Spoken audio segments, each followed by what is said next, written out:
성경 말씀은 마태복음 22장 37절로 40절까지입니다.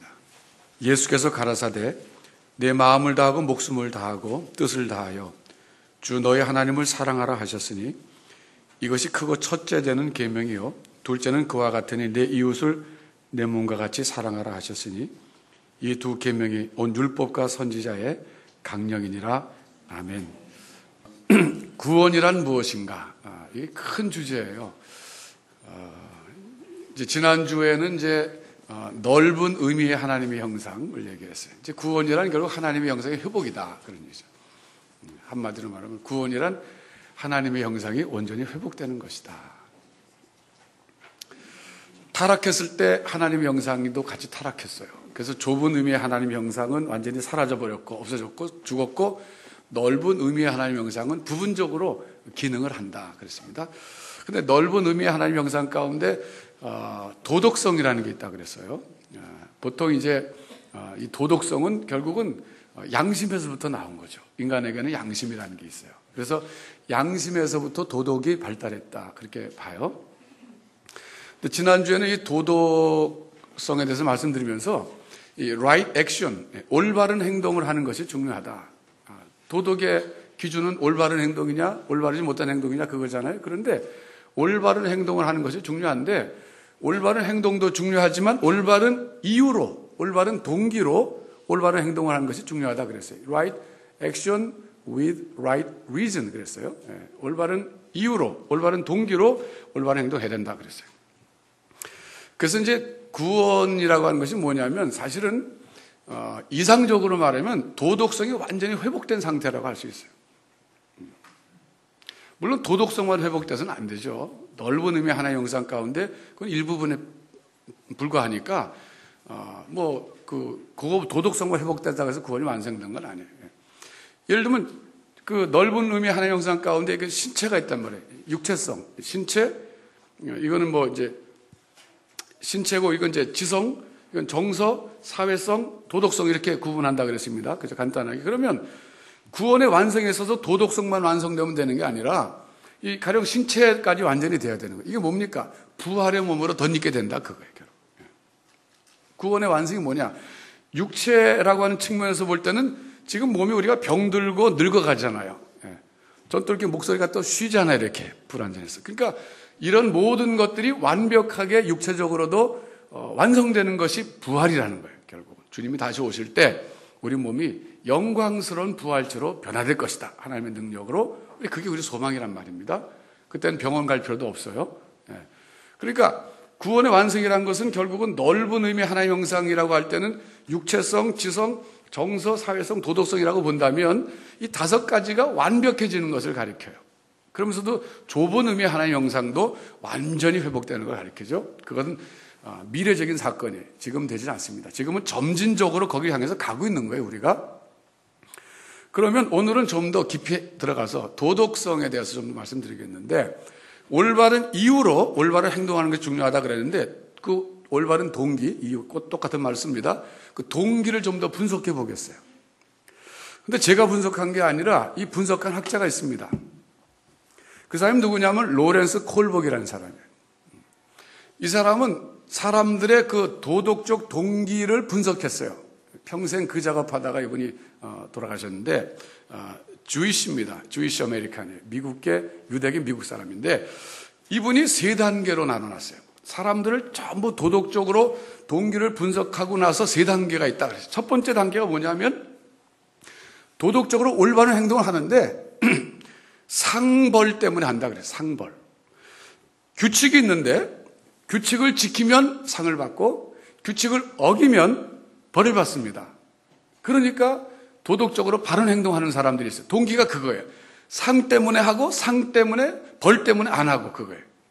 이건 초보적인 단계라 그거예요.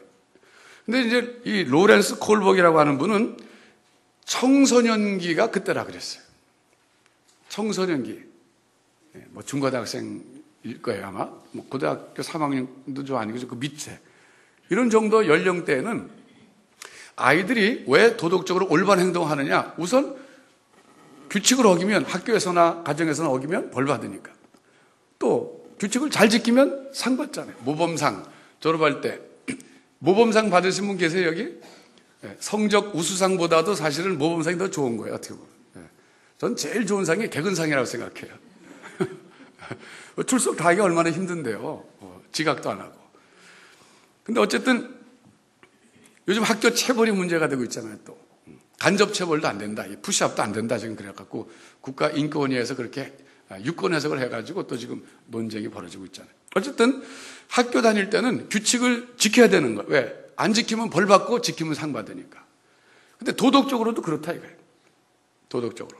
근데 이제 제가 이걸 제가 미국 트리니티 신학교 가서 배울 때 제 그 논문 지도하신 분이 이제 페리 다운스 박사님인데 그분이 수업 시간 하신 얘기가 자기가 볼 때 미국 사람들의 그 도덕적 수준이라고 하는 것이 이 첫 번째 단계라는 거예요. 대부분이.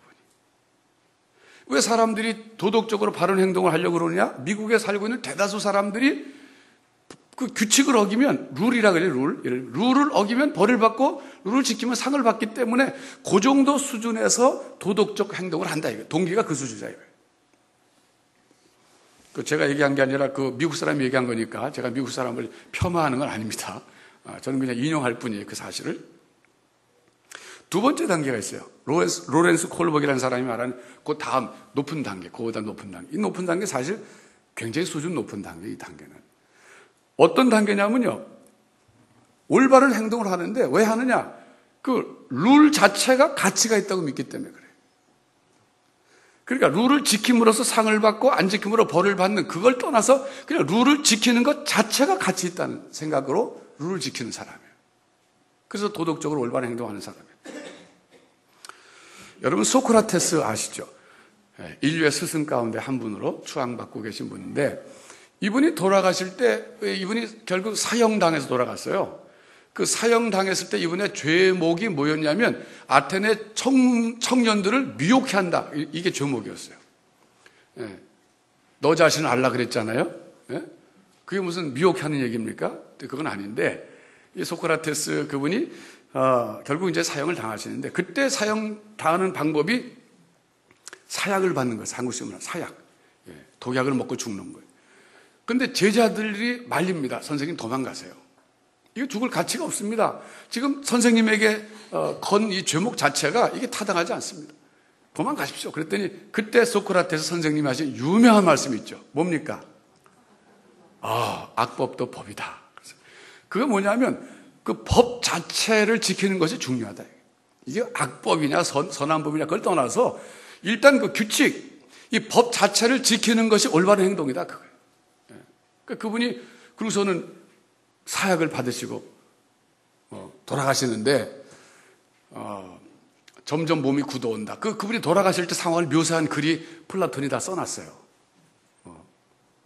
그래서 이제 그 보면은 내 몸이 점점 굳어온다. 그러면서 새벽에 이제 뭐 닭이 온다. 막 그런 게 나오는데 그 참 흥미로운 것은 그분이 그래요. 그 옆에 있는 제자에게 그런데 내가 어느 사람에게 닭 한 마리 빌렸는데 그걸 갚지 못했으니까 네가 좀 갚아다오 그랬어요. 선생님이 훌륭하시죠 그 말하면.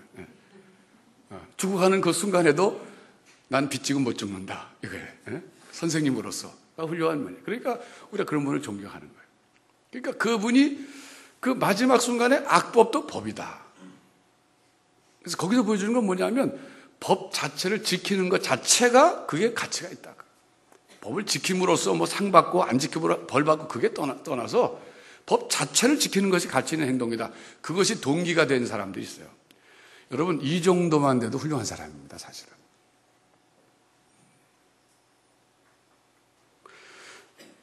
세 번째 단계가 있어요. 이건 가장 고차원적인 단계인데 이 로렌스 콜복이라고 하는 분이 세 번째 마지막 단계를 뭐라고 말했냐면 이 사람은 룰에 의해서 사는 사람이 아니야. 룰. 이 사람은 룰이 아니라 프린스플에 의해서 사는 사람이라고 했어요. 그걸 이제 룰은 영어로 한국말로 규칙, 프린스플은 우리가 원리라고 번역할 수 있어요. 원리. 어떤 원리. 그러니까 이제 규칙보다는 원리가 더 위에 있다고 보는 거예요. 그러면서 로렌스 콜복이라고 하는 사람은 그 원리 중에 자기가 하나 선택한 게 있어요. 구체적인 게 있는데 그게 뭐냐면 justice, 정의. 정의라고 하는 것은 규칙보다 뛰어난 어떤 원리라 그렇게 봤어요. 그리고 그 정의, 저스티스라고 하는 것은 모든 인류가 보편적으로 동의하는 가치가 있는 것이다 이렇게 봤어요. 아프리카에서도 정의는 가치가 있고 미국에서도 가치가 있고 저 아마존에 심지어 밀림사회에서도 정의는 가치가 있고 한국에서도 가치가 있다. 그러니까 모든 인류가 가치 있다고 하는 그 저스티스의 근거에서 도덕적 행동을 하는 것이 가장 고상한 차원이다 이렇게 얘기했어요. 그러면서 예로 든 인물이 간디예요. 마하트마 간디. 마하트마 간디는 그 저스티스라고 하는 그 가치, 그 보편적 원리의 근거에서 비폭력 그 영국에 대해서 말이죠 저항을 했잖아요. 그런 모든 운동들을 일으켰는데 그게 바로 그 당시 법을 어기는 것이었지만 그게 법을 어긴 게 아니에요. 영국 실정법은 어겼지만은 그러나 영국의 실정법보다는 이 저스티스라고 하는 인류 보편적 이 가치가 원리가 더 위에 있다는 거예요. 그리고 마르틴 루터 킹 주니어 목사님도 그 중에 해당되는 사람이다 이렇게 봤어요. 자, 여러분 우리가 좀 생각해 봅시다. 요전에 이제 인도네시아 특사 그 호텔에 국정원으로 추정되는 사람들이 들어가서 지금 문제가 됐잖아요. 그런데 처음에 그 문제가 발생했을 때는 야당 쪽에서 막 국정원 원장 물러나야 됩니다. 막 그랬어요. 근데 최근에 이제 그런 얘기 좀 안 하시더라고요. 그래서 뉴스를 봤더니 그때 당시에 그 조금 지나서 한 야당 지도자가 영향력 있는 분이 이런 말씀 하시더라고요. 국가의 이익을 위해서 한 것은 너무 문제시할 필요 없다 이렇게 넘어가더라고요. 벌써 거기서 뭔가 조금 이렇게 이제 약간 융통성이 보이더라고요. 그런데 어저께인가 제가 뉴스를 보니까 민주당 야당 의원들 앞에서 아마 이 국정원장이 설명하셨나 봐요. 그런데 대화하는 가운데 이런 얘기를 하셨다고 이렇게 인용이 되더라고요. 이 단어 하나가 참 중요하더라고요. 이번에 국정원이 연루됐다는 의혹에 대해서 유감스럽게 생각한다. 국정원장이 그렇게 말씀하셨어요. 저는 그 단어를 잘 분석해 봤어요. 그게 무슨 말이냐. 그러니까 이런 차이가 있어요. 의혹이라는 말이 중요한 거예요. 의혹. 그러니까 국정원이 연루된 것에 대해서 유감으로 생각한다 그러면 연루됐다 그 얘기예요. 그거는. 그런데 국정원이 연루됐다는 그 의혹에 대해서 유감스럽게 생각한다. 이건 굉장히 외교적인 발언이에요. 인정하는 것도 아니고 안 하는 것도 아니고. 그러니까 민주당 의원들도 그분이 그 인정한 건 아니다. 또 이렇게 해명해 주시더라고요. 그러니까 결국 뭡니까? 국익이 관계됐기 때문에 야당에서도 이번에는 그냥 넘어가겠다. 그런 걸로 우리 해석이 되는 거예요. 시민들은. 그러니까 심증적으로는 연루됐구나. 이렇게 생각하는 거예요. 그러나 법적으로는 연루됐다고 하는 그 의혹에 대해서 유감을 생각한다.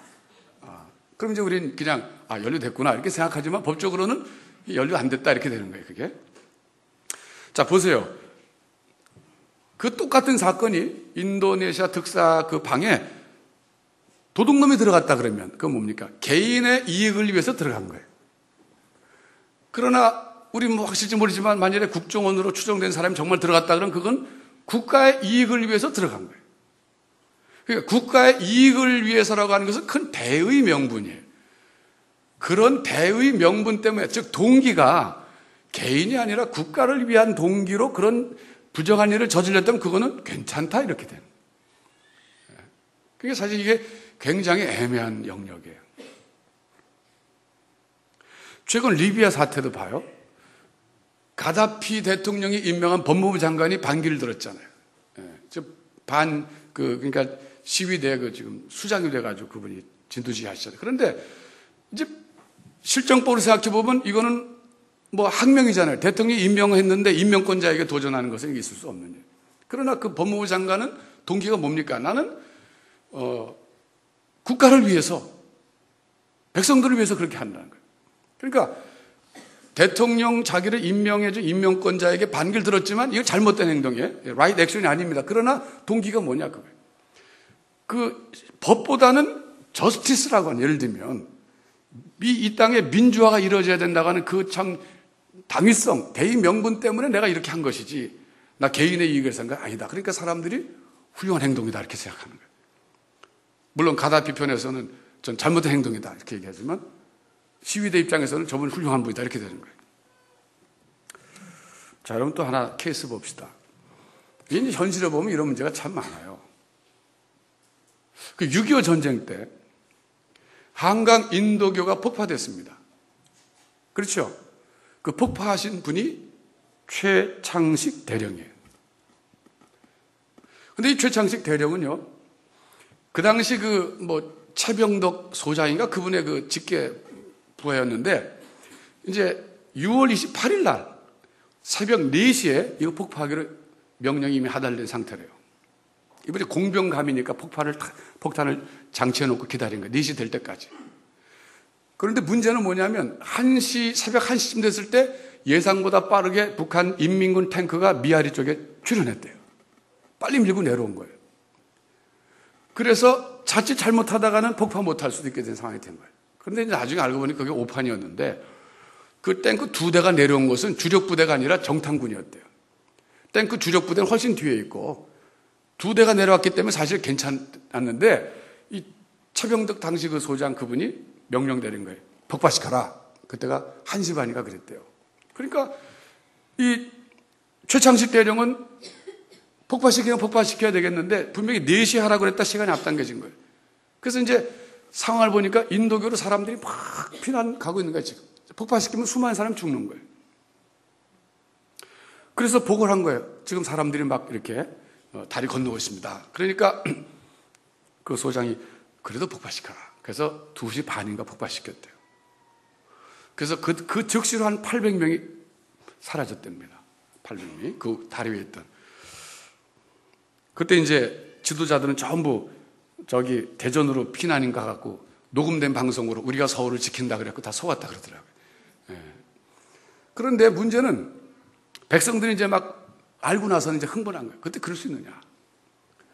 그래서 막 여론이 들끓으니까 9월 21일 날 1950년 9월 21일에 그러니까 상당히 시간이 갔을 때 최창식 대령을 사형에 처했어요. 그러니까 희생양이 된 거예요. 희생양. 정치적 희생양이 된 거예요. 자, 여러분 생각해 보세요. 여러분이 최창식 대령이었다면 어떻게 하셨을 것 같아요? 군인의 최고의 생명은 명령에 순종하는 거예요. 그런데 자기가 판단할 때 이거는 명령보다도 많은 인명을 죽이는 것이다. 내가 순종할 수 없다. 그리고 양심선언을 할 수 있는 거예요, 그게. 그 순간이. 양심선언이라는 것은 그겁니다.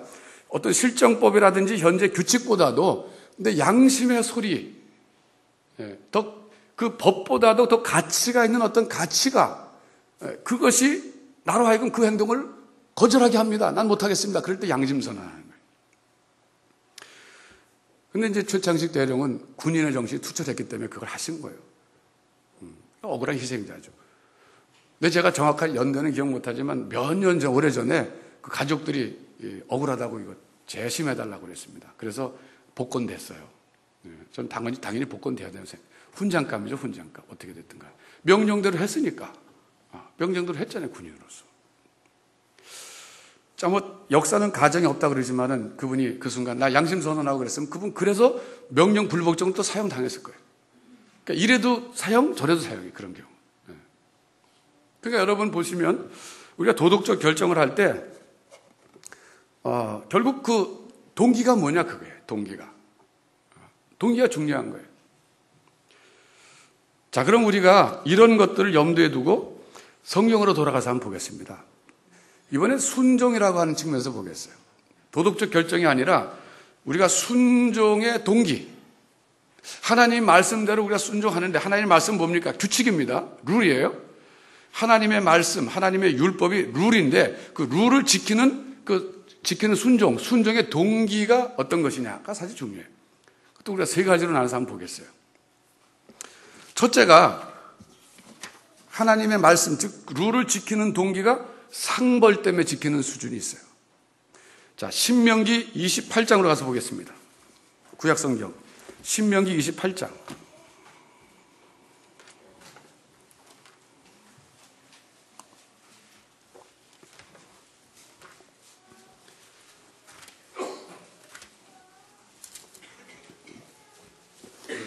신명기 28장 1절 보시면 내가 내 하나님 여호와의 말씀을 삼가 듣고 내가 오늘날 내게 명하는 그 모든 명령을 지켜 행하면 내 하나님 여호와께서 너를 세계 모든 민족 위에 뛰어나게 하실 것이라.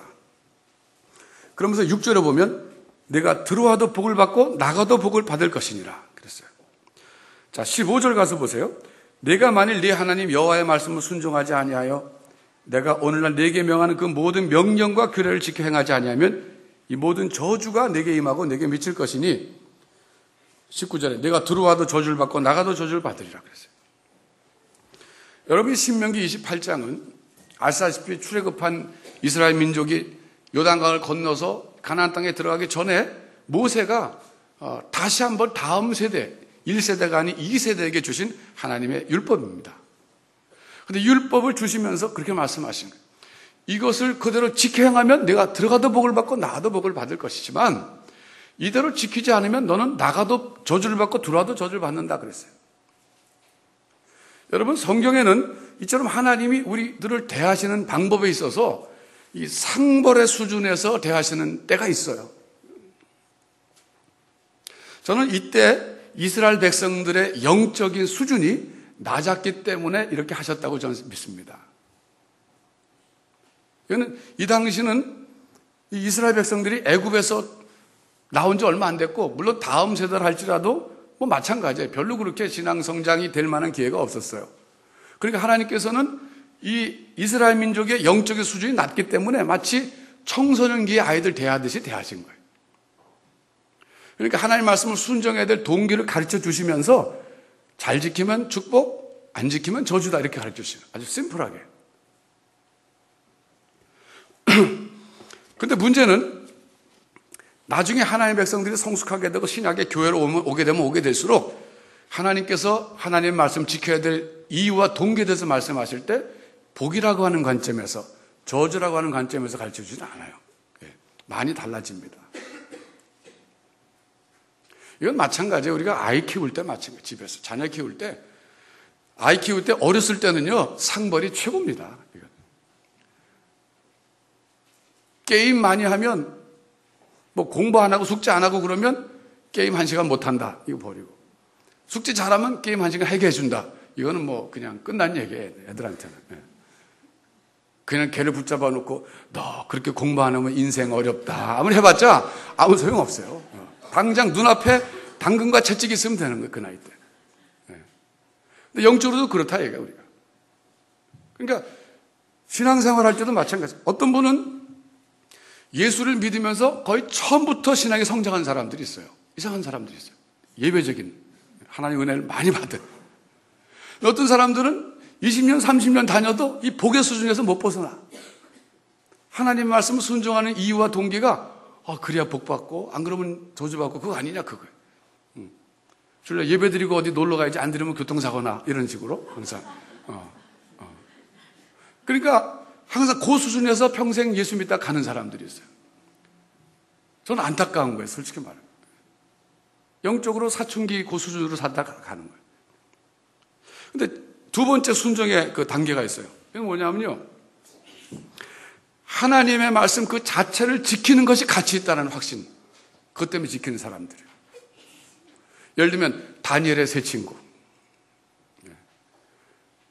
금신상 앞에 절을 하라 그랬어요. 우린 안 합니다. 하나님 지켜주실 겁니다. 그러나 지켜주시지 그리 아니하실지라도 우린 안 하겠습니다. 그랬어요. 그러니까 그것은 하나님의 말씀이 우상 숭배하지 말라 그래서 안 하면 하나님 복을 확실히 부어주시고 우상 숭배하면 저주를 주시고 그래서 지킨 게 아니라 우리는 하나님이 우리를 지켜주실 겁니다. 그러나 그렇게 지켜주지 않아도 우리는 하나님 말씀대로 지키는 것 자체가 가치 있기 때문에 우리는 이 길을 가겠습니다. 그게 다니엘의 세 친구의 수준이었어요. 그러니까 우리가 존경하잖아요, 그분들. 그 점에 있어서는 다니엘도 마찬가지예요. 조서의 어인이 찍힌 것을 알고도 돌아가서 기도했다 그랬죠. 앞으로 한 달 동안은 어느 신에게도 기도하지 말아라 그랬어요. 왕이 조서를 찍어서 반포했습니다. 근데 조서의 어인이 찍힌 것을 알고도 돌아가서 다니엘은 기도했다. 왜? 하나님 말씀 지키는 것 자체가 가치가 있다. 나는. 여러분, 이쯤 돼야 예수님 말씀하신 누구든지 나를 따라오려거든 자기를 부인하고 날마다 자기 십자가를 지고 올 것이다 말씀하신 말씀이 귀에 들어오는 거예요. 하나님의 말씀을 순종하는 단계가 지키면 복을 받고 지키지 않으면 저주받는다는 사람에게는 십자가 얘기하면 이게 이해가 안 돼. 코드가 안 맞아갖고. 무슨 얘기야. 내가 하나님 잘 믿고 따라가면 복을 받아야지 왜 십자가를 지고 가. 십자가는 고난의 길이거든요. 여러분 생각해 보세요. 그 당시 십자가는요, 죽음으로 가는 길이었습니다. 탈출할 가능성도 없어요. 그건 사형장으로 가는 길이에요. 그러니까 주님이 말씀하신 것은 나를 따라오려거든 내 십자가를 지고 와라 그러신 것은 죽음을 각오하고 와라 그런 거예요. 그런데 그런 메시지가 들어와도 복을 받고 나가도 복을 받고 하고는 이게 맞지 않는단 말이에요. 그게 모순되는 것 같아요. 그러나 모순되는 게 아니라 영적인 단계를 다르게 보여주시는 거예요. 처음부터 예수 믿는다고 하면서 예수 믿으면요 고난밖에 없어요. 그럼 누가 믿겠어요? 예수 믿는 것은 고난의 길입니다. 십자가의 길입니다. 그러면 나 안 믿을래요. 그러죠. 그러나 그 십자가가 가치가 있는 거거든요. 그게 그렇게 사는 것이 가치가 있거든요. 비록 고난의 길이라도 가치가 있는 거예요. 우리 사회에서 존경하는 사람들이 누굽니까? 자기가 스스로 선택해서 가난한 사람들과 함께 고통당하고 고난당하는 사람들을 박수 쳐주자요. 왜 그렇습니까? 그게 가치 있다는 것은 다 아는 거예요. 그러나 막상 내가 그렇게 하려면 이게 주저되는 거예요.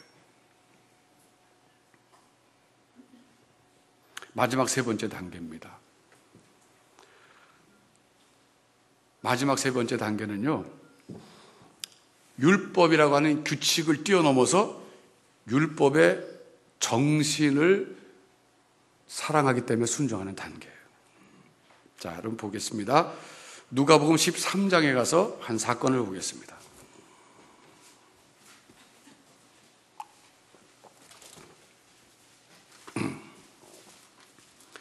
누가복음 13장 10절부터 17절까지인데 여기는요 한 사건이 기록되어 있어요. 안식일에서 일어난 사건, 안식일에 일어난 사건입니다. 예수님이 어느 회당에 안식일에 가셨을 때 거기 18년 동안이나 마귀에게 눌려서 꼬부라져서 피지 못하고 잘 제대로 행동하지 못하는 여인이 있었어요. 그런데 그 여인을 주님이 고쳐주셨습니다. 그러니까 14절에 회당장이 왜 안식일에 노동했습니까? 그러는 거예요. 왜 안식일에 이런 사람 고쳐주십니까? 안식일에 하지 말고 내일 하지 왜 오늘 했어요? 주중에 하지 이랬어요. 그랬더니 15절에 주님 말씀하시기를 외식하는 자들아 너희가 각각 안식일에 자기의 소나 나귀나 마구에서 풀어내어 이끌고 가서 물을 먹이지 아니하느냐? 그러면 18년 동안 사단에게 매임받은 이 아브라함의 딸을 안식일에 이 매임에서 푸는 것이 합당치 아니하냐? 예수께서 이 말씀하심에 모든 반대하는 자들은 부끄러워하고 온 무리는 그 하시는 모든 영광스러운 일을 기뻐하니라 그랬어요. 여러분 여기서 보면 주님은 안식일의 정신을 강조하신 거예요. 문자대로 안식일을 지키는 것은 그건 기초적인 거고 사실은 안식일의 정신을 알고 지키는 것이 중요하다 그래요. 안식일의 정신은 사람을 살리는 거예요. 하나님 안식일을 거룩하게 지키라 하신 것은 사람을 죽이려고 하신 것이 아니라 근본적으로 사람을 살리려고 하신 거라는 거예요. 안식일에 우리가 쉬어야 되잖아요. 쉬어야 사람이 살죠 일단은. 그러니까 주님은 안식일의 정신이 뭐냐면 사람을 살리는 날이지 죽이는 날이 아니다. 그러니까 18년 동안이나 고통 속에 있는 여인을 내가 살려줬다면 이건 안식일의 정신에 부합되는 것이기 때문에 안식일을 어긴 것이 아니다. 그런 얘기예요. 이게 바로 원리대로 순종하고 원리대로 행동하는 것이 되는 거예요. 여러분, 우리 예수님께서 마태복음 22장 37절부터 40절 오늘 말씀에서 그렇게 말씀하셨어요. 결국 율법이라고 하는 것이 613개가 그 당시에 있었지만 세부 셋째까지 하면 613개가 있었잖아요. 그 모든 613개의 율법을 딱 두 가지로 간추리면 첫째가 하나님 사랑이고 둘째가 이웃 사랑이다 그렇게 말씀하신 거예요. 그건 뭐냐면 율법의 정신이 사랑이다 그걸 강조하신 거예요. 아무리 율법을 문자적으로 지켜도 사랑 없이 지키는 것은 아무것도 아니다 그런 얘기예요. 사랑이 중요하다 이게. 그 원리 율법의 정신이 중요하다 그거예요. 그래서 우리가 하나님을 사랑해서 율법을 지키는 거예요. 율법을 지키는데 상벌 때문에 지키는 것이 아니에요. 들어가도 복을 받고 나가도 복을 받아야지 그래서 지키는 것도 아니고, 또 율법 자체, 그 지키는 것 자체가 가치 있기 때문에 지키는 수준도 벗어났어요. 더 높아진 것이 뭐냐면 하나님을 사랑하기 때문에 율법을 지키는 거예요. 하나님을 사랑하기 때문에 내가 하나님의 율법을 지키는 거예요. 이것이 순종에 있어서는 가장 고상한 동기입니다.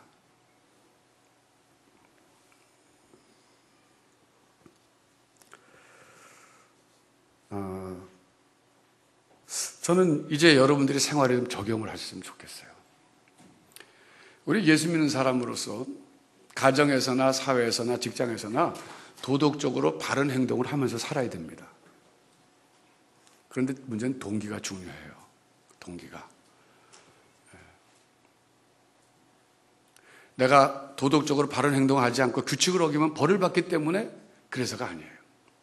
또 그 도덕적인 규칙 자체를 지키는 것 자체가 가치 있기 때문에 그게 아니라 나는 하나님을 사랑하기 때문에 내가 도덕적으로 바르게 살아야 되겠다. 이것이 가장 고상한 동기입니다. 그리고 하나님의 말씀에 순종하는 것도 마찬가지예요. 내가 순종하면 들어와도 복을 받고 나가도 복을 받고 그래서 지키는 것이 아니라, 또 어떤 점에서는 사실 욥도 그랬어요. 욥도 주신 자도 여호와시요 취하신 자도 여호와시니 여호와께서 찬송을 받으실지라 하는 것은 그 어떻게 보면 하나님의 말씀 지키는 것 자체가 중요하다, 그런 수준이었다고도 볼 수 있어요. 물론 거기에 하나님 사랑하는 것도 있었어요. 그러나 보다 고상한 순종의 동기는 하나님의 사랑을 내가 듬뿍 받았어요. 예수 그리스도 안에 있는 하나님의 그 놀라운 구원의 사랑을 내가 받았기 때문에 그 사랑에 감격해서 내가 이제 하나님을 사랑하게 됐어요. 하나님이 나를 사랑하신 것을 내가 느꼈고 받았기 때문에 내가 이제 하나님 사랑하기 때문에 하나님 말씀대로 순종하는 삶, 이것이 가장 고상한 순종입니다. 아무것도 바라는 게 없어요. 내가 지킴으로 하나님 나에게 복을 주시든 아니든 상관이 없어요. 내가 하나님을 사랑하기 때문에 하나님 말씀대로 살고 싶어요. 이게 가장 고상한 동기예요.